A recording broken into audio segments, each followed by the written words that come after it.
3 ದಶಕಗಳ ಗೊಂದಲಕ್ಕೆ ಸಿದ್ದು ಸರ್ಕಾರ ಇತಿಶ್ರೀ.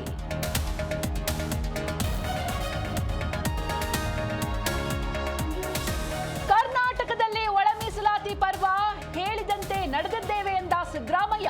ಯಾರಿಗೂ ಅನ್ಯಾಯವಾಗಿಲ್ಲ ಎಂದ ಮಹದೇವಪ್ಪ.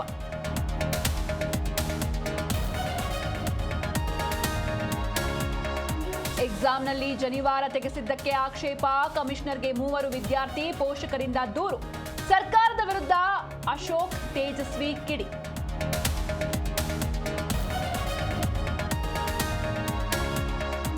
ಆಪ್ಗೆ ರಾಜೀನಾಮೆ, ಮೋದಿ ನಾಯಕತ್ವಕ್ಕೆ ಚಡ್ಡಾ ಜೈ. ಸಿಹಿ ತಿನ್ನಿಸಿ ಪಕ್ಷಕ್ಕೆ ಬರಮಾಡಿಕೊಂಡ ನಿತಿನ್ ನಬೀನ್. ಬಿಜೆಪಿಯಿಂದ ಪಂಜಾಬಿಗಳಿಗೆ ದ್ರೋಹವೆಂದ ಕೇಜ್ರಿವಾಲ್. ಮೊದಲು ನಿಂದಿಸಿ ರಾಗ ಬದಲಿಸಿದ ಅಮೆರಿಕ ಅಧ್ಯಕ್ಷ. ನರಕಕ್ಕೆ ಹೋಲಿಸಿ ಭಾರತ ಶ್ರೇಷ್ಠ ರಾಷ್ಟ್ರವೆಂದು ಹೊಗಳಿಕೆ. ಜನಾಂಗೀಯ ನಿಂದನೆಗೆ ಸಿಡಿದೆದ್ದ ಭಾರತ.